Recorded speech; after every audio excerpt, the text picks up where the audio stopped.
Miniature Market has thousands of board games at discounted prices. Click the direct link below to see all of those discounted games. Hello my friends, this is the Game Boy Geek here. Can't believe that the year's already over, 2024. It goes faster every year. Today I'm doing part of my year-end list. We're going to be looking at my top 10 strategy games of the year. Here we go.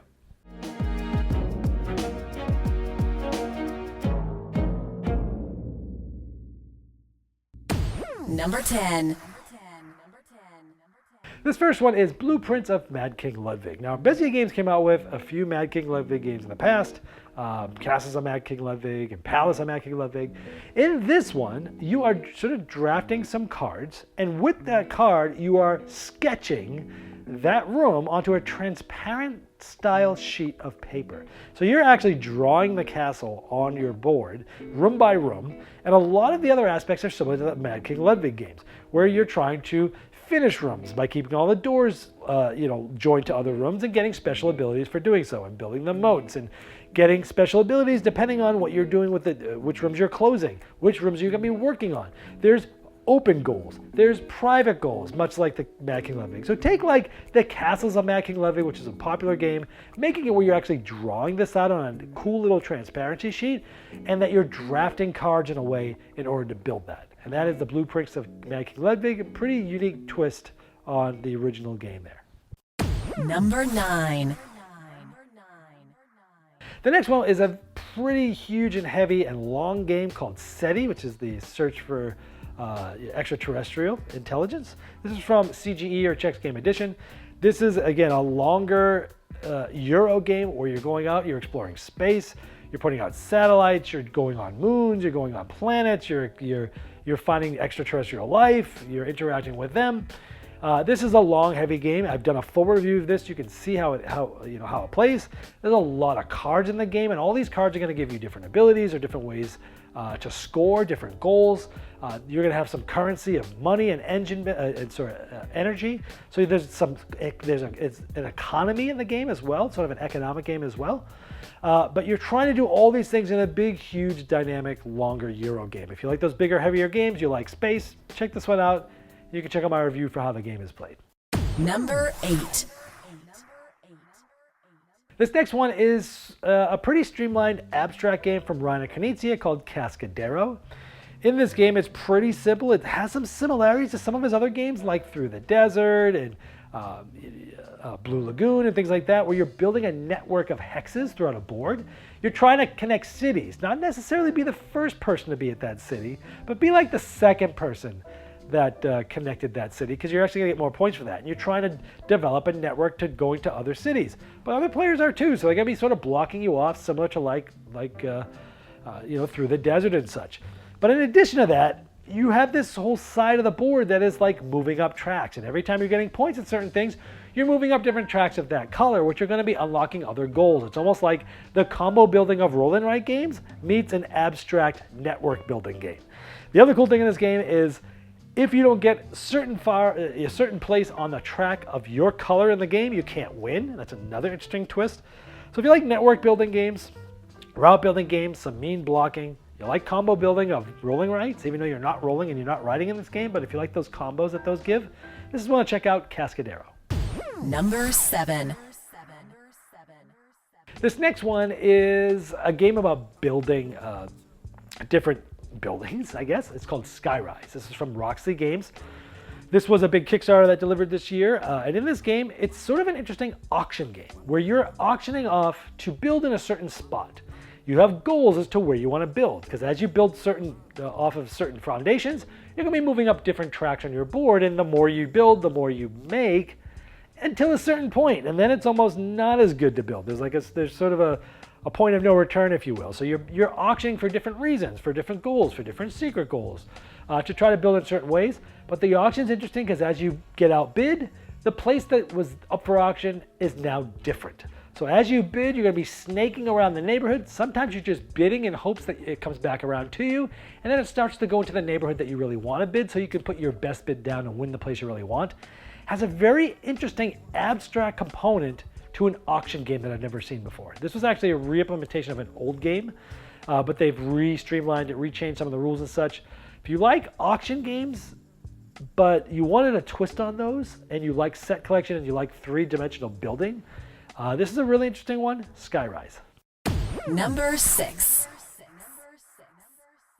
This next one is called Metro Runner. This is from Thunderworks Games. This game has rondel for action selection as you're moving around, having some tension as to when and where to place. How far do you want to move? Do you want to spend extra resources to move further to get action you really want? But you're also has some engine building as to which intelligence cubes colors you have, and building that engine, and then finally being able to finish a sort of a slide puzzle in order to move to get goals, to get points, to move up tracks. And so it's interesting because you've got resource management, you've got engine building, you've got rondel, you've got a slide puzzle. And with all this, you're moving up and down these different tracks of how much influence and such you have. And that's also going to open up some new goals, some new abilities, some new ways to get points. So it's like, it's got a lot going on for it, and it's got a lot of tension. And just all those mechanisms, most of those I like, and they work well together. If you like sort of Splendor style engine building with like goal planning as to which cards you're going to get you engines, but also you need those cards to rush and get certain goals completed. But you're also got the rondel and the slide puzzle. Lots of different stuff here. Very interesting. Metro Runner. See my full review of this game because I've done that on my channel as well. Number 5. This next one is called Free Ride USA. This is a standalone follow-up game. Designer Freedom and Free is one of my favorites. To his original game of this called Free Ride, which essentially is a train game that you play in about an hour. Super streamlined mechanisms where you're building your trains, spending costs to do that, but you're trying to get in other people's way, because if you can get in other people's way, they can use your network, pay you money, which essentially is 3 points, and now everybody can use it for free, hence the game Free Ride. So you're trying to, in a way of sort of Ticket to Ride, finish routes, get in people's way so that they pay you to use your routes, but then once someone's paid to use those routes, you can use their routes for free. So there's a lot of interaction, streamlined mechanisms, an economy to the game that's very interesting with you're spending money, but every time you're spending money, you're essentially spending 3 points, or you're gaining money from other players from them using your routes.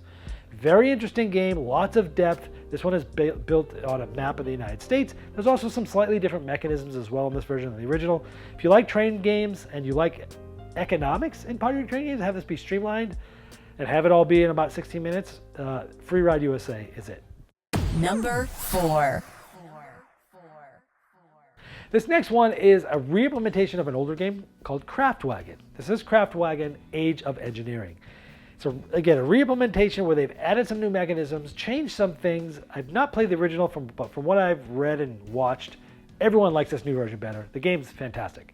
This game has a lot of interaction where you're building up engines, building up bodies of cars, and you're trying to put those cars up for sale. But you're also saying which buyers are going to come out to buy these cars at the end of the round. Someone that likes engines, someone that likes bodies, someone that wants the cheapest, someone that wants the most luxury.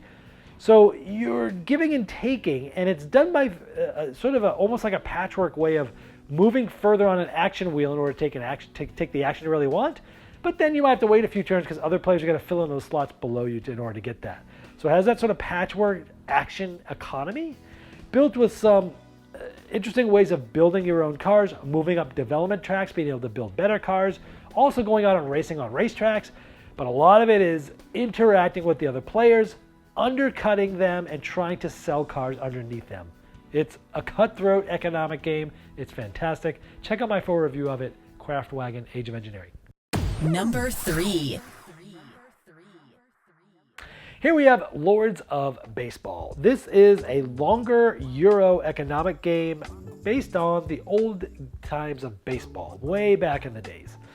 In this game, you're going to be building your farm system. You're going to be building up your stadium. You're going to be building up your prospects. Sometimes you're going to be trading prospects for stars, sometimes stars for regular players. You're going to be building up your media box, or maybe your stands, or maybe your concessions, and there's different strategies in that. You're going to be picking and drafting through cards, but you're also going to be simulating back in those days, I think it was 140 something games of seasons by rolling dice and playing cards with other players. It plays a lot of players at a time as well. It's a longer game. It's a good 3-hour game if you're playing even just the medium game, which you should at least play. And the game it's fantastic. It's unique, it has a theme that I love, and it has some economics in it that's very interesting, and it does simulate baseball in a weird way very quickly as well. Quickly in the fact that like the simulation, you simulate 11 games in like 2 minutes, which is kind of interesting. But the rest of it is all about economy. If you like economic Euro games, and you don't mind baseball theme, this is one to check out. If you like baseball and you like Euro games, this is a no-brainer, Lords of Baseball. Number 2. This next one is a re-implementation of one of my favorite games of all time, Power Grid. This is Power Grid Outpost. This is where Freeman Freeze, the mad scientist, took an older game from the 90s that he loved called Outpost and merged it with Power Grid, and here you have it. I've done a full review of this and actually did a comparison with the original Power Grid. So I've done 2 videos on this. Check them out on my channel. But essentially, it's very much like Power Grid, but it is a standalone game. It's not an expansion. Very much like Power Grid, but at the same time, it's got some huge differences as well. Watch my videos to see why, but you're not just purchasing Power Grids now. You're purchasing technologies when you auction for special abilities. You're purchasing shelters that are going to hold your workers so that they can more efficiently run your power plants, almost like Power Grid Factory Manager that he came out with many years ago. So he took like bits and pieces of some of his other games and put it in here. It's still got the network building of Power Grid, still got the economy of Power Grid. The auctions are similar, but now you're auctioning three different types of cards. There's no more like lots of different resources. It's just workers you're fighting over. So it's a very interesting twist on Power Grid, but still feeling very different, but then very familiar at the same time. Power Grid Outpost. Check out my review for why. Number 1. All right, here we have Fromage.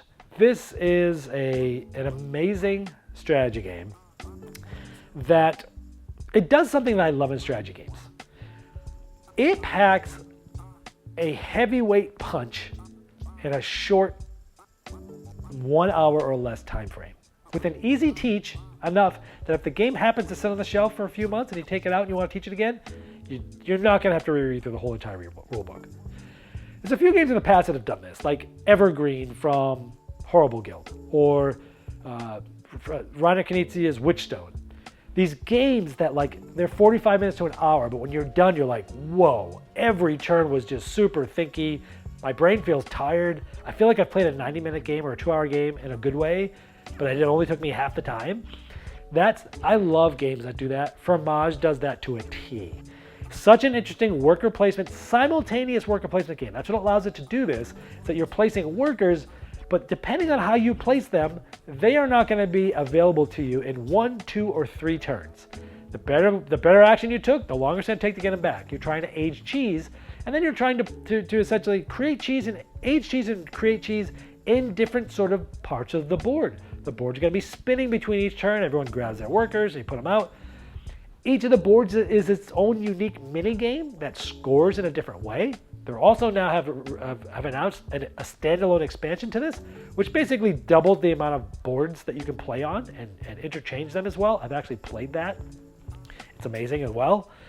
Wow, the game is fantastic. Quick teach, tons of depth, ridiculous amounts of planning and brain just almost bleeding because it makes you think so hard and think in advance.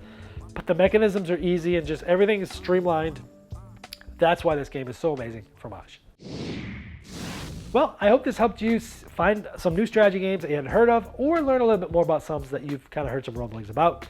You can see my review. I think I've reviewed almost all of those games on my channel. It's been a Game Boy Geek, breaking down barriers, growing relationships with board games, and helping you on the next one you love. Game Toppers upgrades every game you play, and their 4.5 Kickstarter introduced the new Galactic Mycroft and Watson Game Toppers with interchangeable rail inlays, as well as new game mats, miniature gaming terrain packs, leg kit options, dining covers, accessories, and amazing package deals.